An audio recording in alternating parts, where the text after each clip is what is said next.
കേരളോട് നമ്മളിപ്പോൾ ചേരുന്നുണ്ട്. മിനിസ്റ്ററെ, ഒരു വലിയ ദുഃഖകരമായ അവസ്ഥയാണ്. ഇന്ന് മന്ത്രിതല യോഗമുണ്ടായിരുന്നു മുഖ്യമന്ത്രി അധ്യക്ഷയിൽ. ഇവരോടൊപ്പം നിൽക്കുവാൻ തന്നെയുള്ള തീരുമാനങ്ങളുമായിട്ട് തന്നെയല്ലേ സർക്കാർ മുമ്പോട്ട് പോകുന്നത്?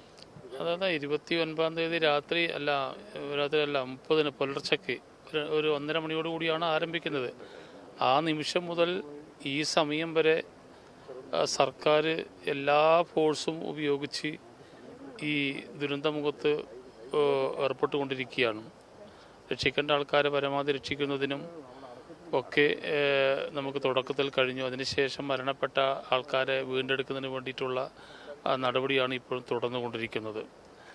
തുടർന്ന് അതിനുശേഷം ഇവിടെ വീട് നഷ്ടപ്പെട്ടവരും മരണപ്പെട്ടവർ അവരുടെ കാര്യങ്ങളൊക്കെ കാര്യക്ഷമമായി ഇടപെടുക എന്നുള്ള ഒരു ലക്ഷ്യം ഗവൺമെൻറ്റിനെ സംബന്ധിച്ചുകൊണ്ട് ആ കാര്യങ്ങളൊക്കെ തന്നെ മുഖ്യമന്ത്രി ഇതിനോടകം പറഞ്ഞു. ഈ ദുരന്തമുഖത്ത് ഇനി ഒരു കുടുംബത്തിനും താമസിക്കാൻ പറ്റാത്ത ഒരു സ്ഥിതിവിശേഷമാണ് ഉള്ളത്. അതുകൊണ്ട് മറ്റൊരു ഭാഗത്തേക്ക് ആ ശേഷിക്കുന്ന കുടുംബാംഗങ്ങളെ മാറ്റിപ്പാർപ്പിക്കണം. നഷ്ടപ്പെട്ടു പോയിട്ടുള്ള സ്കൂൾ മറ്റൊരു സ്ഥലത്ത് സ്ഥാപിക്കണം. നഷ്ടപ്പെട്ട ടൗൺഷിപ്പ് മറ്റൊരു സ്ഥലത്ത് സ്ഥാപിക്കണം.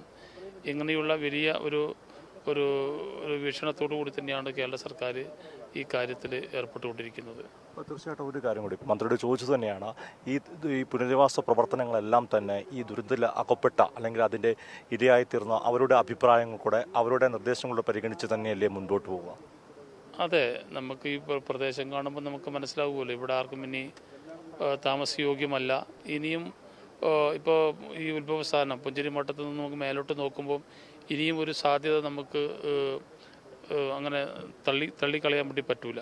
ആ കാര്യങ്ങളൊക്കെ എടുത്ത് നമുക്ക് ഇവരെ സുരക്ഷിതമായ മറ്റൊരു സ്ഥലത്തേക്ക് നമുക്ക് മാറ്റിയേ പറ്റുള്ളൂ. അതിൽ നിന്ന് നമുക്ക് ഈ സർക്കാരിന് പുറകോട്ട് പോകാൻ വേണ്ടി സാധിക്കില്ല.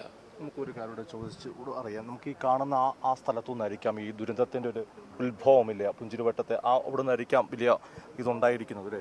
അങ്ങനെയല്ലേ മനസ്സിലാക്കുന്നത്? അതെ, നേരത്തെ 2019 ഇവിടെ ചെറിയ രീതിയിൽ ഒരു ഉരുൾപൊട്ടൽ ഉണ്ടായിരുന്നു 2019. അതിനുശേഷമാണ് ഇപ്പോൾ നമ്മളിപ്പോൾ 2024 എത്തി നിൽക്കുമ്പോൾ ഈ വലിയ ഒരു വൻ ദുരന്തമായിട്ട് മാറിയിട്ടുള്ളത്. അപ്പോൾ അതുകൊണ്ടാണ് ഞാൻ പറഞ്ഞത്, 2019 ഉണ്ടായി, ഇപ്പോൾ 2024 ഉണ്ടായി.